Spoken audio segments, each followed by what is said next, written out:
From Daily Trust News Center, this is the News Hour. On News Hour tonight, many trapped as three-story building collapses in Kano. Police rescue 12 from bandits' captivity in Zamfara State. Nigeria to stop fuel importation next year. And on the foreign scene, Iraqi cleric Sadr calls for end to protests over his resignation from politics. Hello and welcome to Trust TV News Hour. I am Ibrahim Yusuf. We begin in Kano, where a three-story building has collapsed, killing an unidentified number of people and trapping several others. The building, which collapsed at the busy Beirut Road in GSM Market, is said to be under construction. Trust TV correspondent Idris Jibril reports that at the time of filing this report, rescue operations have commenced, but many trapped are yet to be rescued from the rubble. His report. Nearly 4 hours since this building collapsed, rescue workers from the State Fire Service, emergency management agencies, as well as other non-governmental organizations still trying to rescue the victims suspected to have been trapped inside the rubbles. Nobody can tell you the number of people that were affected inside right now, and some were even taken to the hospital. So it is until when we completed the exercise, we can be able to assess the situation and know the people who were alive, who were dead. Rescue officials say it's too early to know the exact number of casualties inside, but several people may have been killed or trapped inside the building.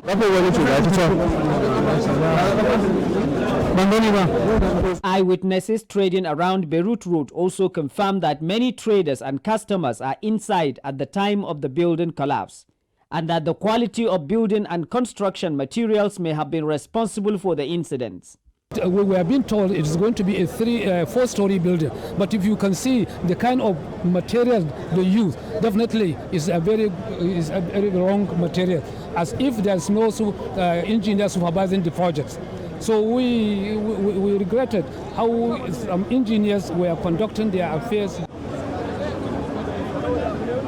At the moment, family and friends have continued to search for their loved ones trading in Beirut Road, while rescue officials are seen working hard in search for a way to rescue the victims, dead or alive. Idris Jibrin, Trust TV News, Kano. And still in Kano, over 200 shops have been destroyed following a flood disaster at the popular Kantunkwari textile market.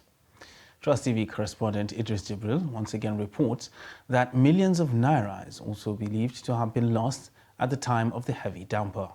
His report.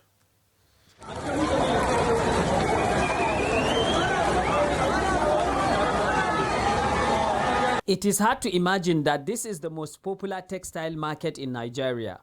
But such is the situation of the famous Kantunkwari textile market in Kano shortly after a heavy downpour.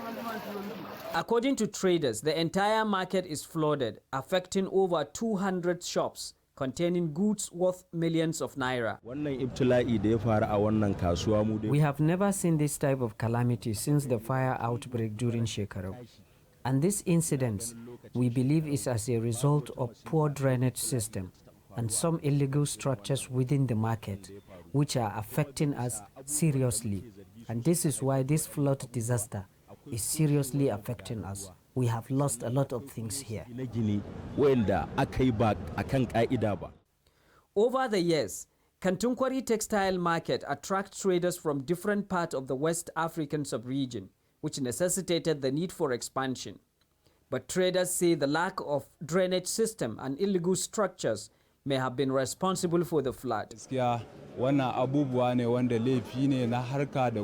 only reason why we are in this situation is because government is doing whatever they want in this market. People are building shops anyhow and without any proper planning. Therefore, all drainage systems within the market are blocked. For God's sake, why will flood not destroy our goods? We keep on having this problem repeatedly and no one is doing anything to us. Meanwhile, traders are asking the state government to withdraw building approvals on places within the market that are meant for drainage. Thousands of people have lost billions of naira.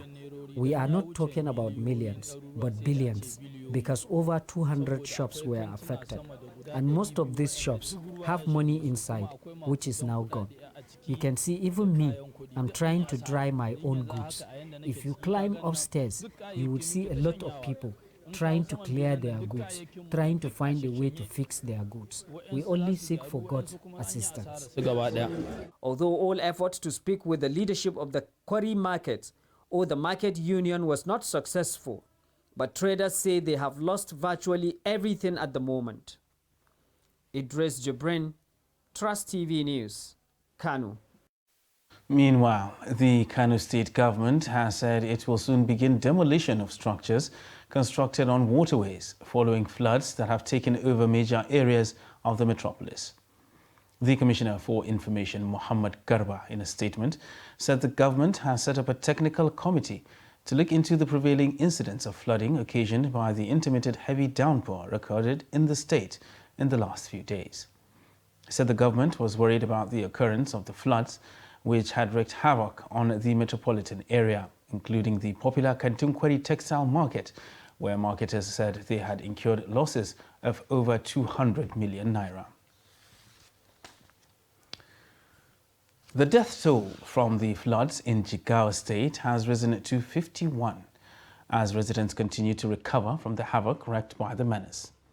This was disclosed on Tuesday by the Executive Secretary of the Jigawa State Emergency Management Agency, SEMA, Sani Yusuf.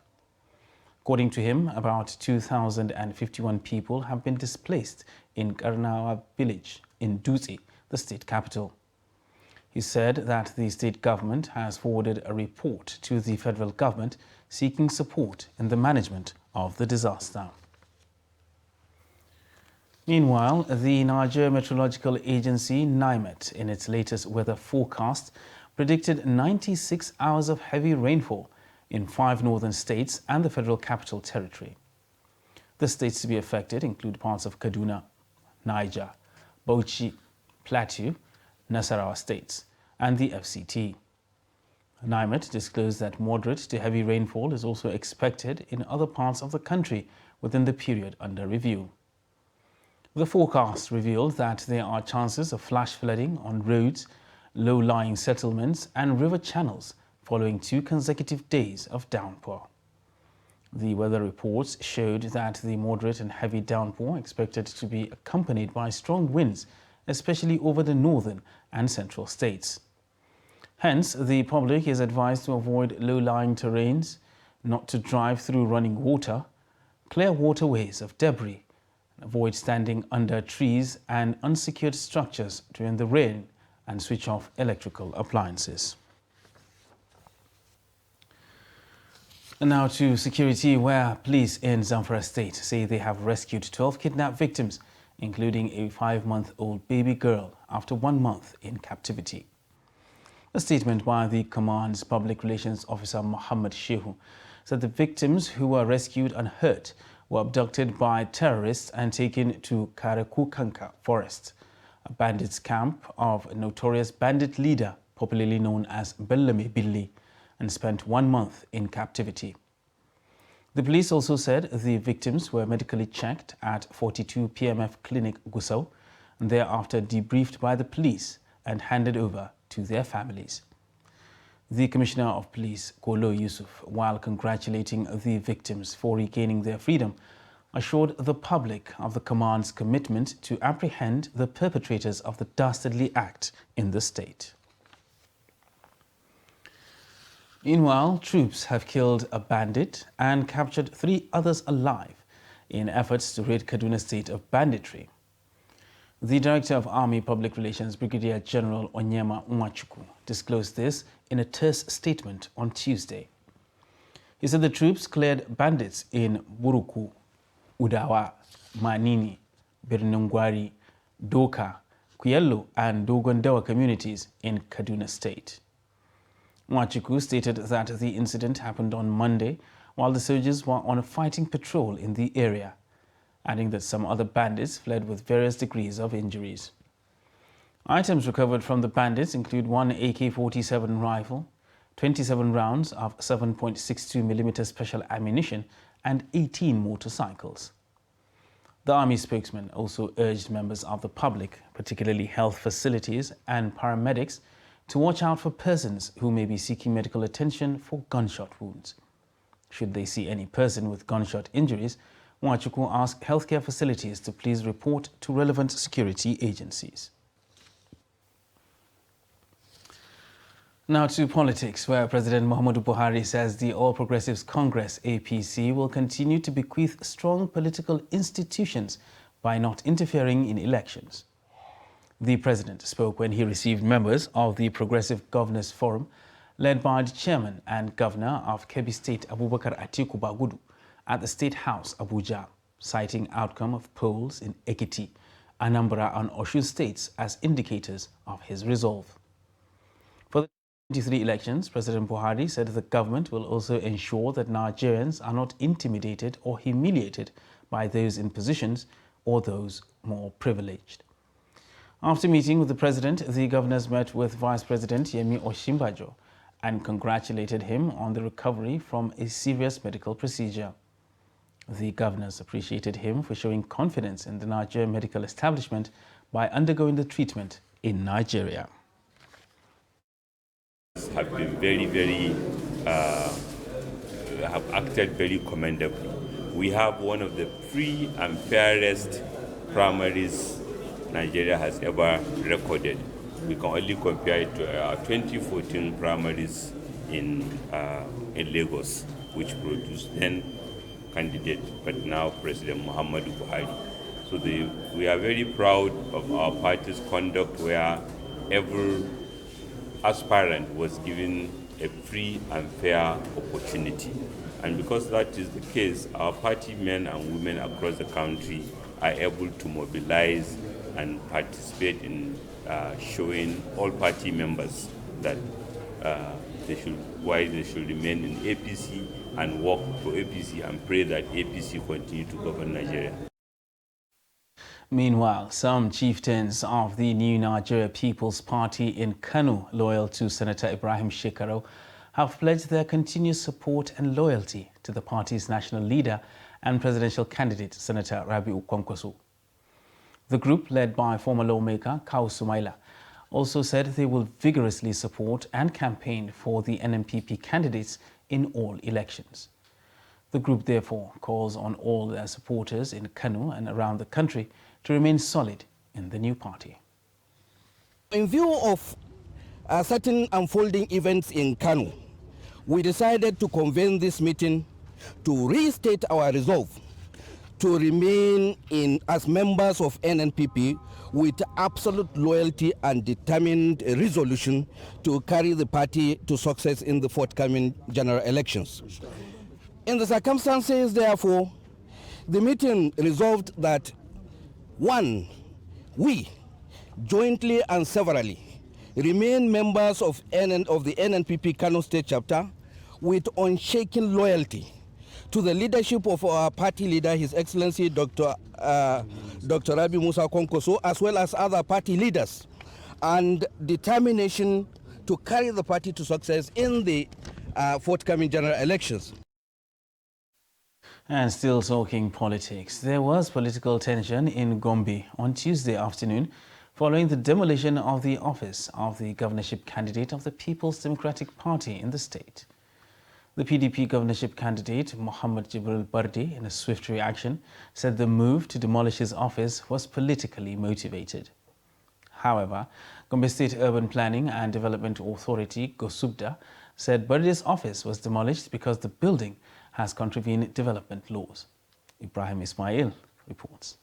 This is the office of the PDP governorship candidate in Gombe State, Muhammad Jibril Barde, demolished by the Gombe State Urban Planning and Development Authority, GOSUBDA. The PDP governorship candidate in Gombe State said he will pursue the matter in a court of law. We are law-abiding people, and I have told our supporters to maintain so. I have personally now just visited the police commissioner, and we are going to write a formal complaint to the IGP, and at the same time, we will continue to pursue our matter in the courts of law because we are law-abiding people. What you have seen today, as I said, it reminds me of my days in university.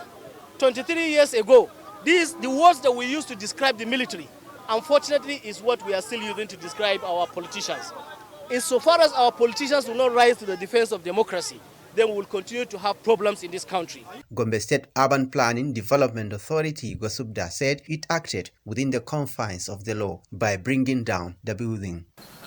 This structure, I can say sometimes the 29th of December 2021, they applied for a temporary approval.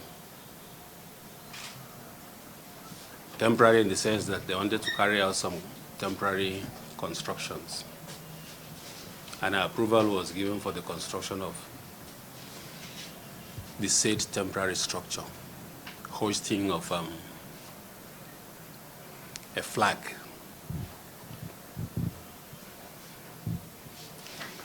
But sometimes between the 9th of December to the 5th of March, we discovered that they embarked on permanent construction of structures. They were constructing some permanent structures on the same site. And we issued them with the requisite notices, stop notices and demolition notice.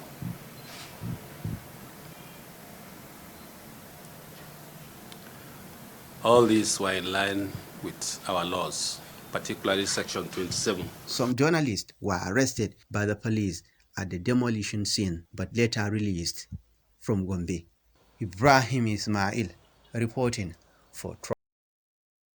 And now to judicial matters, where Federal High Court in Abuja on Tuesday declined to review bail application made by the suspended head of Intelligence Response Team of the Nigeria Police, DCP Abba Kyari, and 4 others. The suspended Deputy Commissioner of Police and 4 others are standing trial before Justice Emeka Nwite on counts bordering on alleged drug dealing. Trust TV's Shefiu Suleiman reports. Justice Emeka Nwite had at the last adjourned date reserved ruling on the request for the review of the bail application earlier denied by the court, which was argued for and against by counsels for NDLEA and the defendants. Section 6(6) of the Constitution, the inherent power of the court to reconsider bail where there's a circumstance. In this circumstance, we feel strongly that we are entitled to be released on bail on a reconsidered view. But in his ruling on Tuesday, the trial judge Justice Emeka Nwite declined to grant the request due to lack of enough evidence to support the argument put forward by the defense counsel. From the posture of the court, it appears that nobody will be granted any bail. However, I do not want to accuse the court or undermine the position of the court, but the proper thing to do is that if I feel that we are aggrieved, why not? We will go to appeal. The counsels, however, told journalists that they will review the ruling and decide the next line of action as the court adjourns to the 19th of October for accelerated hearing. Shefiu Suleiman, Trust TV News, Abuja. You're watching Trust TV News Hour. And still to come on the news. How Enkaba Market in Kano thrives. Details of this and more after the break. You stay with us.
documenting the Nigerian story.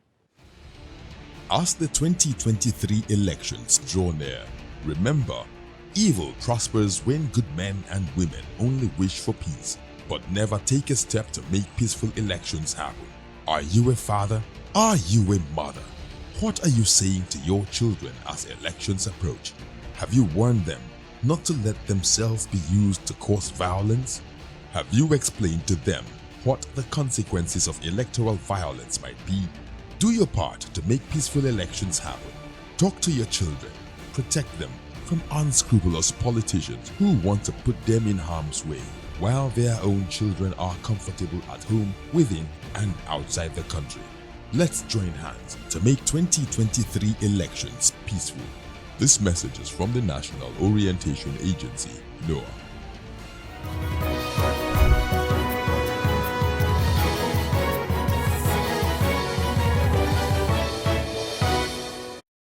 Welcome back, and thanks for staying with us on Trust TV News Hour. Now let's recap our top stories. Many trapped as three-story building collapses in Kano. And police rescue 12 from bandits' captivity in Zamfara State. And moving on to other news, Nigerians have been asked not to panic over projections by the World Bank that hunger is imminent in Nigeria because of various challenges bedeviling the country. And this is because, despite insecurity bedeviling some farming communities in many parts of the country, farmers have produced enough food and cash crops for domestic and export purposes. In Katsina State, farmers were able to actively participate in this year's farming activities despite the shutdown of many farming communities by terrorists. Abdullahi Amadi completes the story.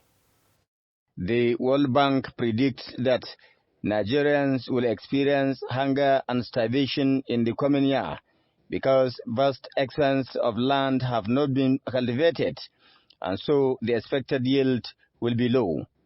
But some farmers disagree with this projection, pointing out that the amount of farm produce cultivated this year will significantly address the sharp increase in the prices of foodstuffs despite all odds. While this may be good news, farmers are blaming high cost of farm inputs and insecurity as constraining their efforts to maintain the tide. There was a lot of focus on agriculture, and there was a lot of improvement in production of crops, particularly food crops.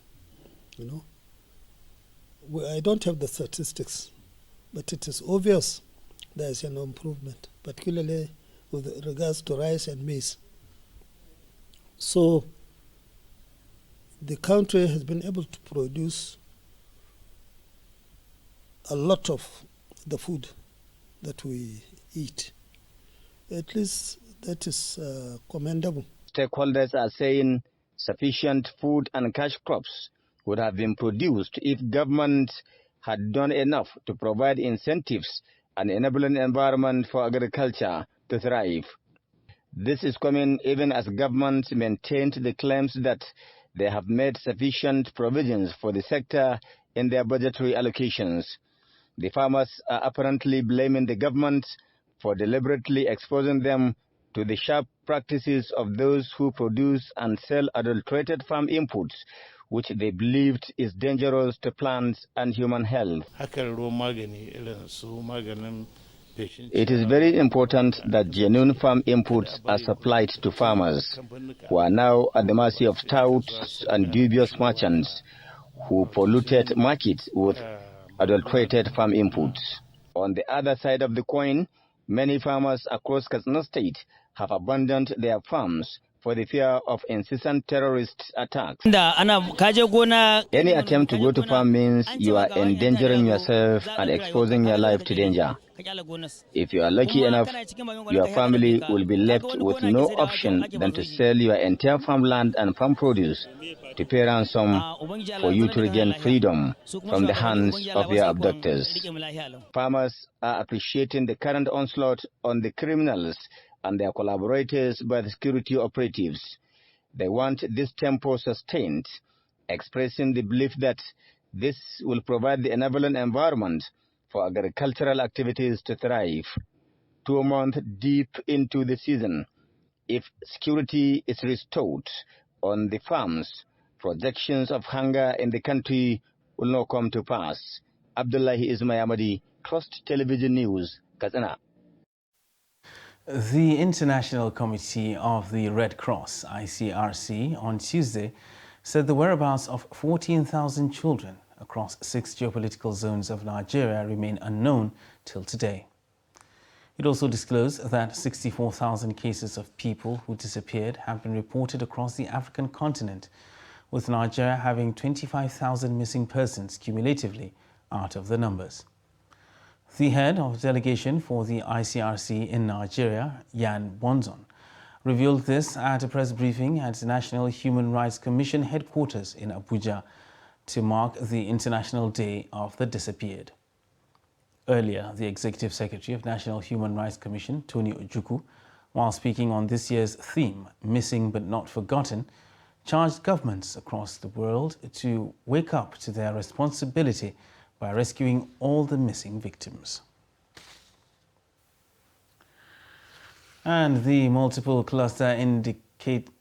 indicator cluster surveys recently released by the National Bureau of Statistics shows improvement in the situation of children in Nigeria. The United Nations Children Fund data specialist Klaus Johansson noted this while presenting an overview of the latest surveys at a media dialogue on Mix 6 attended by journalists from various media organizations. The UNICEF Chief of Measuring for Results, in an exclusive interview with Trust TV's Hamid Oyegbade, said the situation of children in some states has really improved and charged other states to improve so that Nigeria will achieve sustainable development goals. He said the surveys also show that the National Primary Healthcare Development Agency and state governments are committed to immunization and charged them to do more. Children's health in Nigeria is improving. So fewer children are dying. It used to be 1 in 8, now it's only 1 in 10. So that's definitely going in the right direction, but it's not good enough. Yeah. But the reason we see that improvement is primarily driven by immunization. There's been huge improvement in immunization. It used to be 34% of children who got the full dosage, and now it's 57%. In just 5 years, right? So if we can keep that up, we can really achieve tremendous progress in terms of children's health. On the positive side, we also see that birth registration is going up. More children are receiving their birth certificate, and that fewer young girls are getting married and having children. So for children to go to school, the schools have to be safe. That is the first and primary concern, of course.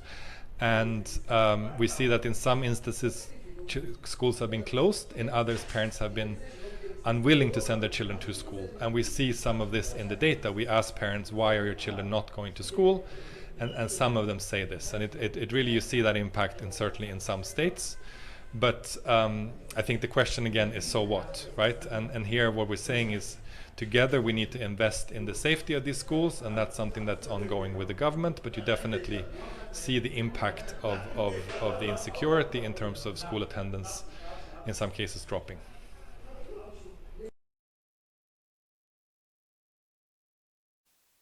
Nigeria will stop importing petroleum products by mid-2023.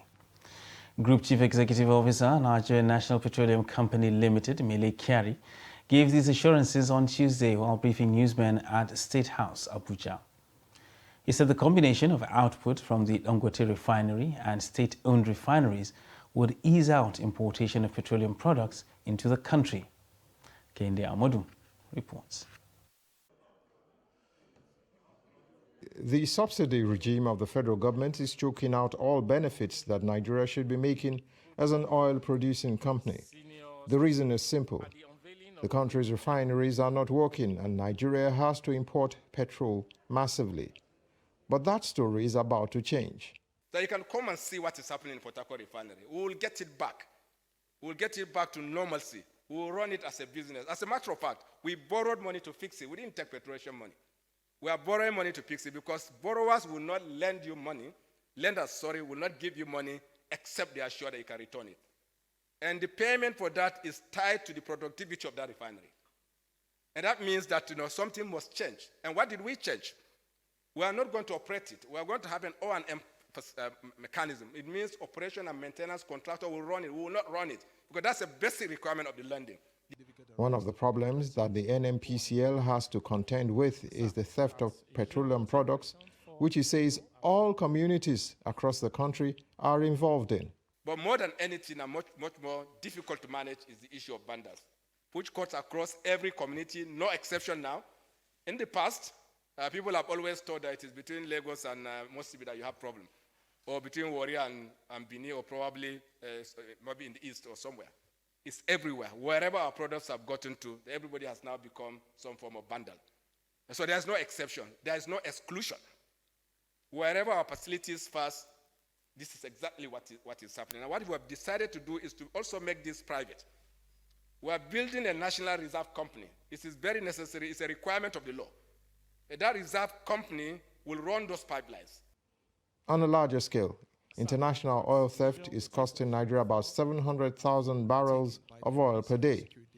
The group CEO says that the illegal activity is end-to-end, which includes several layers of society and some members of the NNPCL. We are not just following the list, we are also following the cash. And I can confirm to you this moment that you'll see more things will happen. And I'm sure you've heard this statement made by the National Security Advisor. It's not an empty talk. It is real. We mean it. And we know that people are involved. The 122 people that I have mentioned, they have names. We know them. At the right moment, they will be disclosed. But to tell you, beyond this also, not just the small rats that we arrest at the locations, we are going after everyone else. And I can tell you that the EFCC and the NFIU, all of them are on the trail of the cash. So they will find the cash, and they're already finding the cash. Beyond no importation of petroleum products, the group CEO of the NMPCL believes Nigeria is also on the path to becoming a net exporter of the product by mid-2023. From State House, Abuja, Kehinde Amodu, Trust TV News. Yankaba is one of the largest markets in northern Nigeria, where vegetables and other perishable goods are sold. Now, despite the increase in the price of food items and other essential commodities, the Yankaba morning market in Kano is still thriving. Trust TV correspondent Idris Jibril visited the early morning market and now reports. Kano is commercially viable, and by implications, the people of Kano knows exactly how to do business at any time of the day. This place, for instance, is where vegetable and other perishable goods are sold in Kano. It's called Yankaba Morning Market, which operate at between 4 a.m. to 10 a.m. daily.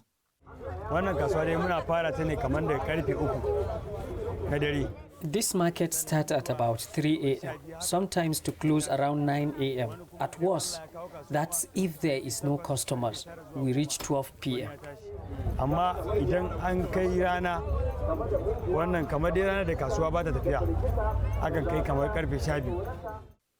The Yankaba morning market is largely patronized by restaurant owners, fast food joints, among other households. It's a market supplying vegetables to other markets. The price of everything has gone up because we used to suffer before we get, for instance, cabbage here. Therefore, the prices is not as it used to be. The demand is always high here, but traders say supply is sometimes the problem, leading to increase in price of the product. You see, I'm here to buy vegetables, but everything is high. Look at rice, look at the cabbage. I do buy a bag of green vegetable at over 3,000 naira. For what? In fact, I'm not voting for anyone this time around.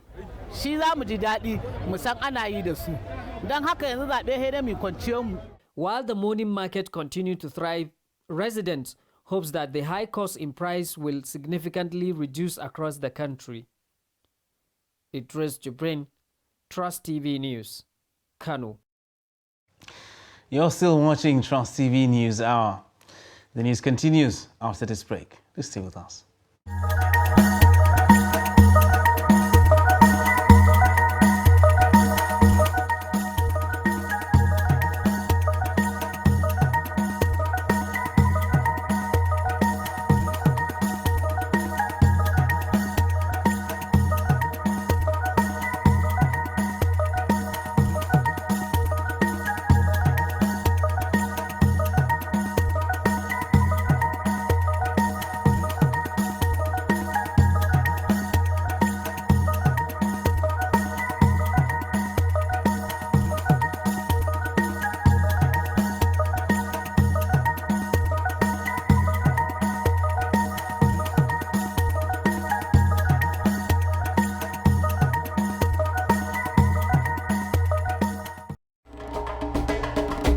To every politician, as the campaigns gain momentum and passions begin to rise, remember, the errors of your opponents do not make you a success.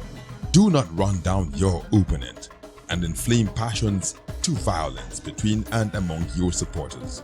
What counts is what you plan to do for the electorate and how you intend to relieve the sufferings and bring succor. Nigeria is in dire need of patriotic leaders at all levels. Leaders who will make national development their priority. Concentrate on telling the electorate what you intend to do when you get into office. Focus on making your vision clear to the electorate. Don't engage in verbal abuses, fake news or speeches. Keep dealing with issues that will bring progress. You win the hearts and minds of the people by being above board, by being civil, patriotic, and showing empathy. Let's join hands to make the 2023 elections peaceful. A message from the National Orientation Agency.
Welcome back, and thanks for staying with us on Trust TV News Hour. Now, street lights ensure that the road is safer and creates efficient movement of vehicles and pedestrians at night time. In this report, Kabir Lawal looks at the level of lighting in the Federal Capital Territory and why it is important, particularly at night. Lighting is often planned in urban areas to enhance night traffic operations with maximum possible safety, comfort, and convenience. So what is the significance of lighting poles on the edge of the roads for brightening the surroundings? For security reasons, this is no doubt that driver at night without proper street lights can be a very dangerous affair. But while government provides street lights, there are some saboteurs who destroy this very important infrastructure. Street lights are very important.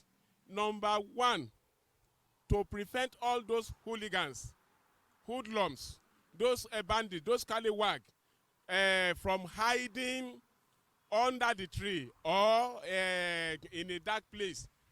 When there is a street light, everybody will be able to see everywhere, every nook and the corner of the roads, so that the bandit will not have access to hide anywhere. That is number one. Then number two, there are some motors. Their full light are not very sharp, not so bright. But when there is street light, whether they have full light or not, they'll be able to see clearly wherever they are going. And by so doing, there will be no any sort of motor accident. Residents believe that proper lighting, especially at dark spots, will reduce the attack on persons by hoodlums. There are some criminals that will come and steal some of the things in the street light, and some of them are not working. Instead of the government to check on the place all the time, they will just leave everything in dark. Especially in the night, if you watch up, they will be stealing. That is why you see kidnappers everywhere, criminals everywhere, Boko Harams everywhere. It's because of the street light are not working. A huge number of fatalities have occurred at night as a result of low visibility and poor street light. According to annual and global road crash statistics, somewhere around 1.3 million people die in road crashes every year, which means approximately 3,287 deaths are recorded per day. These numbers are alarming, especially as many happen at night. Kabir Lawal, Trust TV News, Abuja.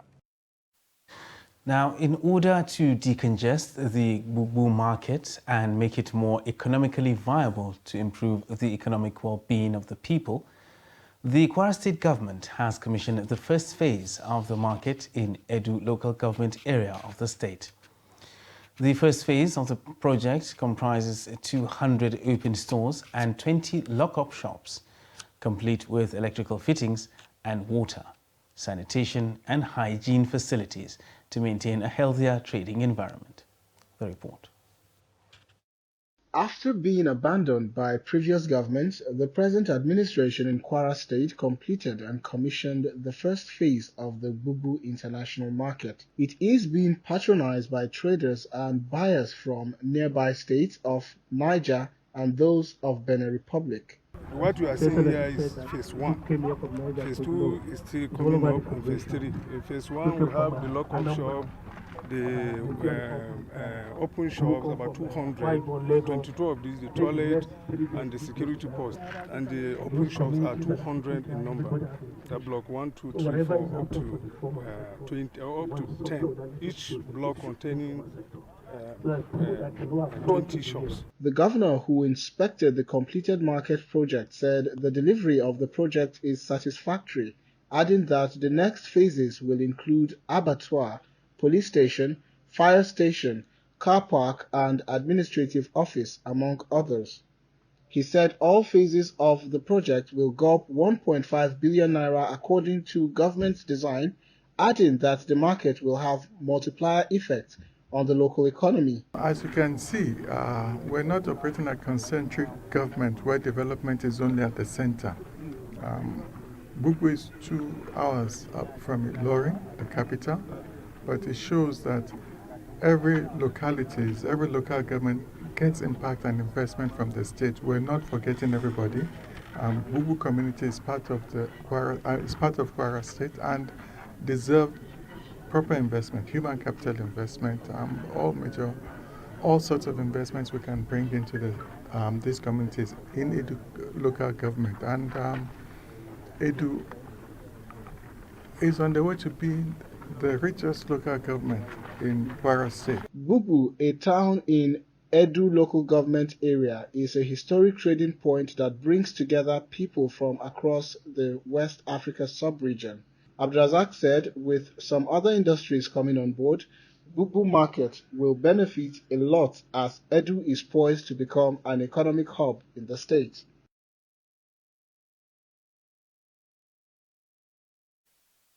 And the Nigerian National Petroleum Company Limited, in its new form, will no longer remit funds to the Federal Accounts and Allocation Committee, but has taken up other fiscal responsibilities, including the payment of subsidy differentials.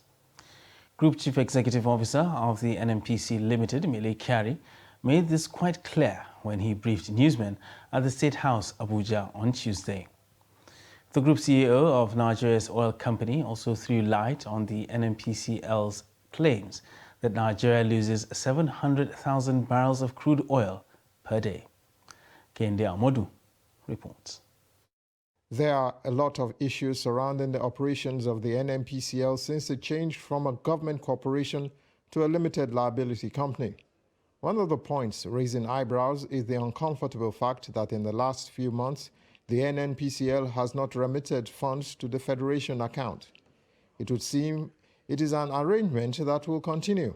And as a matter of fact, and it's very popular now, NNPC is not remitting any money to the Federation account. That is very correct. But what is also never mentioned is that we are providing petroleum metal spirit to this country as a matter of a commercial relationship between us and this federation, all of us, that we are paying market price for petroleum metal spirit, as we all know. We all know, if some of you buy EJO, you will know that EJO price is not always far from PMS price, and you know what the price of PMS is. So whenever you do this, and you sell at some market price, and once there is no direct payments to any company, then the only way we can recover that cost is for us to hold back our fiscal obligations, which is taxes and royalties, so that we can use it to breach that payment that we are doing on behalf of all of us. The NNPCL is also addressing allegations that its operatives are complicit in some incidents of crude oil theft. It is an allegation that is vehemently denied. I'm not sure NNPC has ever or will ever facilitate stealing of crude oil. And I've said it over and over again that the process of stealing of crude oil is beyond any one individual today. It's end to end. From the producing company, I've said it over and over, from the producing companies, from NNPC personnel, from security men, from members of community, every cadre of people that can, from the elites in the community, in the society, and I'm going to address that, everybody has some involvement. Meanwhile, the group CEO says that the NPCL is limited in its interventions to mitigate the prices of jet fuel and diesel. I'm sure you are aware that Jet A1 and diesel are all deregulated products, including diesel. Diesel and Jet A1, we all know they are deregulated product. It's delivered into the market at its market cost. The only way you can have cheaper Jet A1 is to put subsidy on it or diesel. And there's no framework for subsidy on Jet A1 and diesel. All NNPC is doing is to balance the market. We intervene by bringing in products so that because we have access to cheaper product in the market, and we dampen the pricing so that consumers are not exploited by marketers unnecessarily. Mele Kyari has also expressed confidence that the country's refineries that are presently unoperational will be brought back to life. This, he says, is the reason the decision to decouple them has not been taken, and staff are being kept on and being paid salaries. From State House, Abuja, Kehinde Amudu, Trust TV News. You're still watching Trust TV News Hour. More news after this break. Do stay with us. As the 2023 elections draw near, remember, evil prospers when good men and women only wish for peace, but never take a step to make peaceful elections happen. Are you a father? Are you a mother? What are you saying to your children as elections approach? Have you warned them not to let themselves be used to cause violence? Have you explained to them what the consequences of electoral violence might be? Do your part to make peaceful elections happen. Talk to your children. Protect them from unscrupulous politicians who want to put them in harm's way, while their own children are comfortable at home, within and outside the country. Let's join hands to make 2023 elections peaceful. This message is from the National Orientation Agency, NOAA.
Welcome back.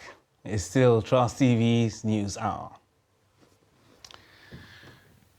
Delta Airlines has announced the suspension of its New York to Lagos direct flights effective October 4th, 2022. The airline, in a statement, said its decision is to fit the current demand environment, adding that it will continue to operate its Lagos and Atlanta flights. The International Air Transport Association earlier in June said the Nigerian government was withholding $450 million that foreign carriers operating in the country had earned. However, the Central Bank of Nigeria last Friday announced the release of $265 million to foreign airlines, whilst the Association of Foreign Airlines and Representatives in Nigeria urged the Apex Bank to release the trapped funds in time. And now for a look at the foreign scene, where Iraqi cleric Muqtada al-Sadr called on his followers to stop protesting on Tuesday after violent clashes between rival Shiite Muslim groups continued for a second day, following his announcement that he was withdrawing from politics. In a televised address, Sadr set a one-hour deadline for his supporters to leave their protest in the fortified Green Zone in central Baghdad, where they have occupied parliament for weeks. The violence prompted Iran to close its air and land borders with Iraq, just as millions of Iranians were preparing for an annual pilgrimage to Shiite sites. Tensions soared in Iraq amid a political crisis that has left the country without a new government, prime minister or president for months. And now to sports, where the 2022 edition of the National Open Traditional Sports Championship is ongoing at the Package A of the MK Abiola Stadium, Abuja. The event has 5 traditional sports on display, which include Kokwa, Dambe, and Langa, among others, involving 10 states and clubs. Adeni Ajishafe has the report. The sporting event has 5 traditional sports on display, namely Kokowa, Dambe, Abula, Langa, and Ayo, involving 10 states and clubs. In the Kokowa 55-kilogram category fight, Katsina State Suleiman Salau is pitched against Ibrahim Musa of Kano State, a tough duel that opens the top championship in Kokowa traditional wrestling sport. Katsina triumphed to progress to the semi-final facing Delta State. Bayelsa and Edo State faced each other in a fierce battle that ended in favor of Bayelsa State. 65-kilogram category fight saw Delta State beating Edo to qualify for the quarterfinals, while in another interesting fight, Nigerian freestyle wrestler at 2018 Commonwealth Games, Asai Scott Amos, who debuted in Kokowa, won his wrestling round in the 75-kilogram category. Amos attributes his win on hard work and training. My opponent was able to give me a tough fight, but at least due to my training, because I train consistently, I train hard, so at least with that my training, I overcome my opponent by giving him 1-0. So that was how it ended. And the fight was a tough fight. He gave me a serious fight, but at least with my training and every other thing, I overcome it. President, Traditional Sport Federation of Nigeria, Olomo Agbadabina, calls for support and promotion of traditional sport as Federation seeks for support from the 3 tiers of government and corporate bodies to export the talents in traditional sport to the world. Well, we have so many traditional sports in Nigeria that all of them cannot come up at the same time, because it's not a joke to assemble all traditional sports, because we have diverse ethnic nationalities in Nigeria.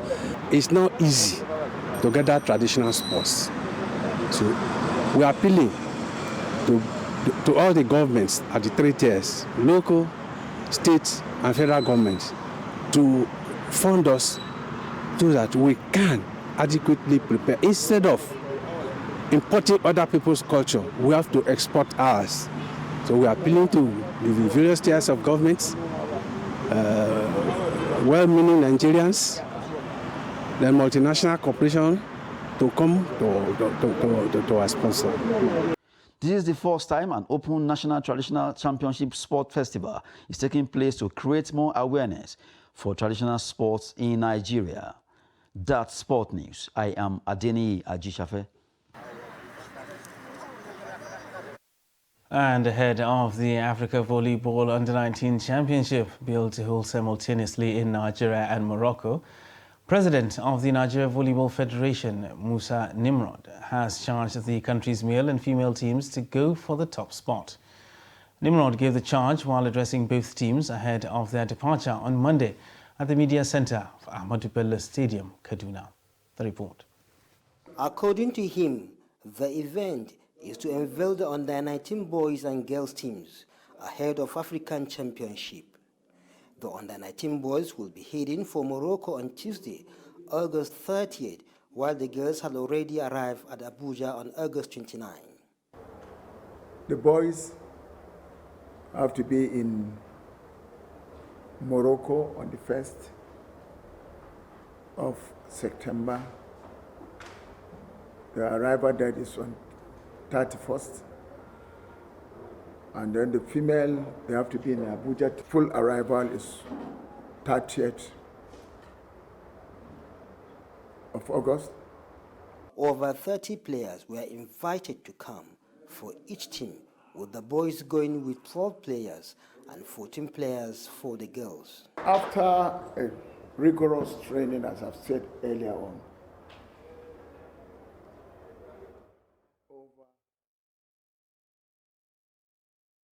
And that wraps up Trust TV News Hour for tonight.